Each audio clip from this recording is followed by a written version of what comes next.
If you don't do it, and I don't have that alcohol screening assessment, the only thing that I can really sentence you to is the maximum time. And I don't want The to. paper, What? the paper with What all paper? the lists on it. What is Von Schwartz? That's for your alcohol screening and assessment. Is that somebody I'm supposed to go to? What does that name stand for? That's somebody that you need to call to set up an appointment so that they can interview you and do an assessment. Okay. And Your Honor, my office, Today's the date and time that was originally set for sentencing. I have reviewed or received and reviewed the recommendation from probation with Ms. Johnson. She has not, we do acknowledge she has not completed the alcohol screening and assessment through Von Schwartz, and she did miss a test on July 1st. I did discuss this with her yesterday on the phone and advised her to go to community corrections as soon as possible to try to test. She informed me, and so did her father, who is here with her today, that she did go to community corrections this morning before court and was there for about 45 minutes. And they said she was unable to test this morning. We are respectfully requesting that the court not remand her at this time and that we adjourn the sentencing out in August to give her the opportunity to complete the alcohol screening and assessment. She is gainfully employed at St. Joe's. She does not want to lose that job. In the alternate, if the court is inclined to remand her in both speaking with Ms. Johnson and her father, our request would be to potentially allow that remand to happen a couple weeks in the future so she can take time off work at St. Joe's so she does not lose that job. Other than that, Your Honor, we respectfully request an adjournment of the sentencing. and Teresa Claire on behalf of probation. Your Honor, I did communicate with community corrections this morning. She did go over, and she wasn't scheduled to do a test today, so she did not test. She did do her download of her scram. I just confirmed with them that there was no violations on the scram. However, she had not reported to them after June 15th. So there was quite a bit of info that they had to download on that. So I do know that there was no violations on the scram. However, probation also wants to point out to the court that this court did direct her back on April 3rd, I believe, and warned her about any further mistesting. So she was given a warning by this court back in April about her remaining compliant with the testing order.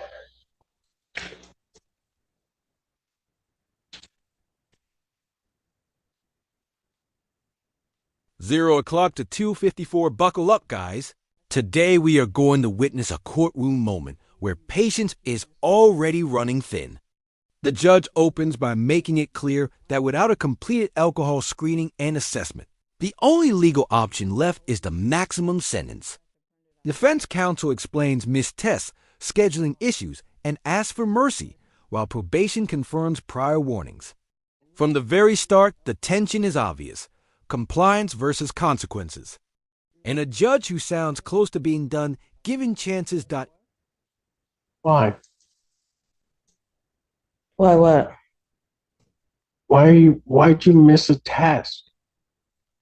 I mean, I gave you a huge break back in April and just told you, just don't miss the test. You remember that, right? Yeah. And then when you pled, why didn't you do your alcohol screening and assessment? Forgot to print it out. What? I said I forgot to print it out. Oh.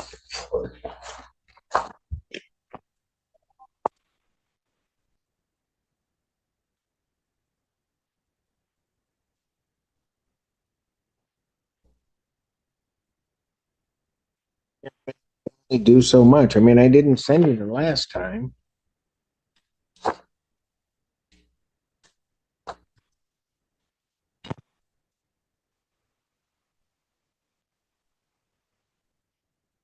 I'll re-refer to defendant to Von Schwartz for completion of her alcohol screening and assessment.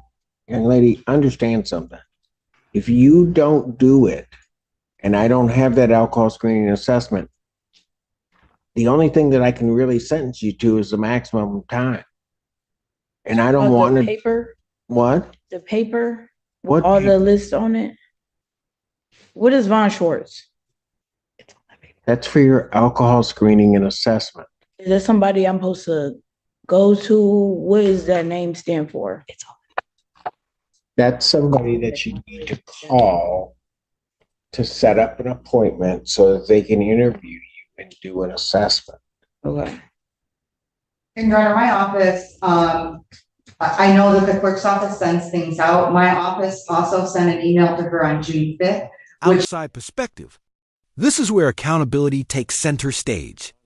The judge directly questions the defendant about missing tests and failing to complete the alcohol screening. Her explanations sound weak, and the court's frustration becomes unmistakable. The judge carefully explains the process again, stressing that paperwork delays are not excuses.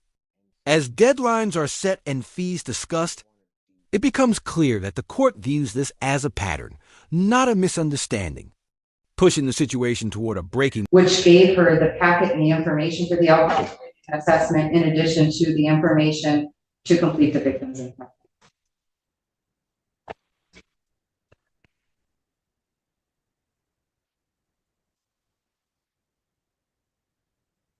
Need to pay a $75 referral fee. Do you have that? No.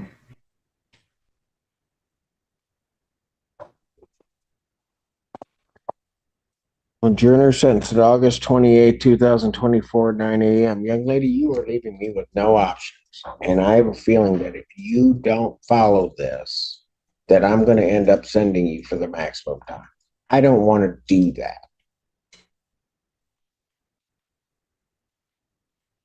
I'm going to end up finding you in contempt and sending you. So in this, I'm going to, for the bond violation, I'm going to remand her for 3 days. Washtenaw County Jail for the bond violation. Defendant's remanded. Yes, go. Is that Dad? Yes, Your Honor. Get her back. Dad, hang on one second. Go ahead, take her back.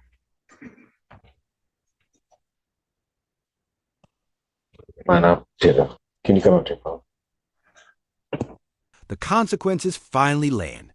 As the judge explains that there are no options left, the decision is made to impose a brief jail sanction for the bond violation.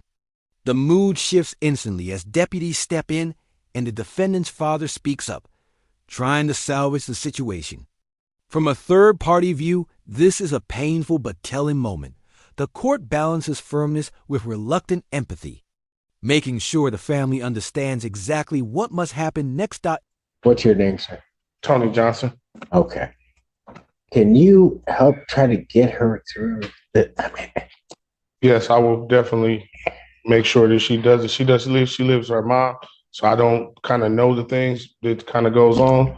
So I'm just coming to support, and I just was hoping that you didn't take her to jail because I know. she need this job so bad. I know. And I trust me, I did not want to. I just, Miss Polera, can you give to Dad the Von Schwartz information and the victim's impact information so that he has it, so that I get where he is, so that he knows what she has to do. Yes, Your So Honor. I do know, I heard him in the hallway, really getting after her for not doing it. So I think that he will. Well, I don't doubt If that. you stop by my office, or I'll ask them to give you the paper printed out. Is that in this It's building? right down the hallway. Okay. And so I'll tell them you're coming right down. And, Okay. I have the $75 for any fee or whatever that she might have needed to pay. I do have the money, so. And good afternoon, Lord Deputy Assistant Public Defender, with on behalf of Mr. Merrick, who's here tonight. All right. Your name, sir? David Merrick. Thank you. Ms. Yagi, your motion. Thank you, Your Honor. We are asking for reduction in Mr. American's bonds. I won't go into all the detail I did in my motion. I'll just mention a few things recently. Obviously, I know the court's well aware he's been in jail for quite some time. And the biggest thing that I wanted to highlight today are the changes that have taken place during his incarceration. I think one of the biggest ones is his meeting with me and H, his medication. He's now stable on his long-acting medication, injectable. I've been in touch with his sponsor and his parents, all of whom are very supportive. His sponsor told me that he has a great network of people. His sponsor's name is Patrick, and Patrick told me that both Patrick and Mr. Merriquin have a network of people, a sober network of people. There are meetings that I know Patrick attends at the Alano Club weekly. There are also Zoom option meetings that they've been talking about. I know Mr. Merriquin has. The focus then shifts to a different defendant and a very different tone. Defense counsel argues for a bond reduction, highlighting mental health treatment, medication stability, sober support networks, and family involvement. The judge listens closely and acknowledges visible changes. From the outside, this feels like a contrast case, showing how preparation and progress can influence judicial discretion. The courtroom atmosphere softens as the discussion turns toward rehabilitation instead of punishment. Interest in going to the Alano Club for the meetings with Patrick, weekly meetings. And the other thing that I just want to highlight, because I just spoke with his parents again, well, his mom again today, and his mom told me that she notices the difference in the way that Mr. Merriquin is speaking in terms of, ironically, his mom said that when he gets out, he needs to come up with a schedule. He needs to come up with, this is what I'm going to do today, and this is my business I need to take care of. And she's already been talking to him about that. And she told me that Mr. Merriquin is actually nervous about messing up, and he actually really wants to do what he's supposed to do. And she told me that that's a difference, because if he really is motivated and nervous and wanting to prove that he can do it and he will comply, she thinks that's a good sign. And so that's something she shared with me today. And she basically has been talking with him about that plan moving forward. He has a social worker at his apartment who I verified actually would come to him. So if he's released, I said, where would you absolutely need to go if you're released? And it's his apartment. His social worker could come visit, or social worker, caseworker, whatever. Yes. Yeah, would come to his apartment to sort out his housing issue, try to, get that payment, get that sorted out. And then, that would be step one. And then the meetings, would be step two. But it does seem like he is in a much better place now than he was previously. All right. And his housing is in place? His apartment is in place. His mom was there this week. Yes. All right. Response. All right. Samariquin, it's like you've been here forever. I could take a seat, Your Honor. Yeah. A seat. Yeah. As Ms. Yagi was talking and arguing, and she was talking about the differences in you. A lot of times people think judges are sitting up here and they don't notice differences in people, and I notice a difference in you. There was a point where you came in, and I don't know if you recall this, you had actually been before me on something else. You then came before me that time, and I'll just tell you, you were in bad shape. I've had plenty of time to stabilize on my meds, get right with my 12-step program, and basically make myself thick for being on the streets, because honestly, I wasn't. Yeah. I was right where I was supposed to be good. Yeah. And right now, it's like, I feel like if I'm released, whatever the conditions are, I'll be able to meet them because I'm competent and I'm sober, and I'm working the program. All right. How many AANA meetings do you go to? I prefer to go every day, but if I'm on home confinement, I could see shaving that number down just a little bit, because it's kind of hard to get a hold of Mr. Casey every day, Right. I just kind of leave to go to my meeting or wherever I want to go whenever I can get a hold of him.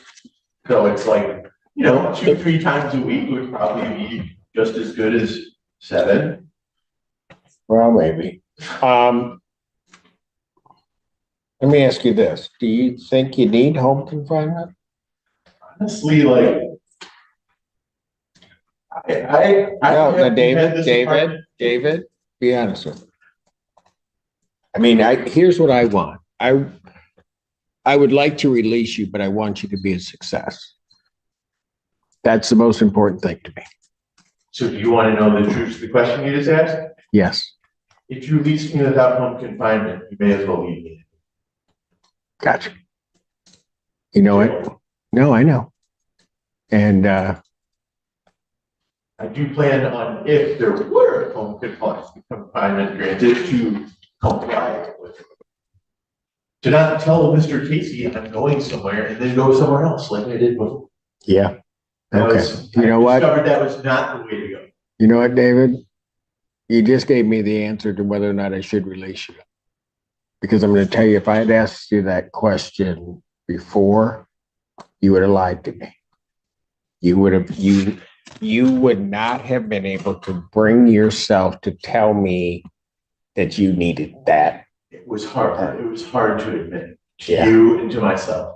Yep. All right. Here's what I'm going to do.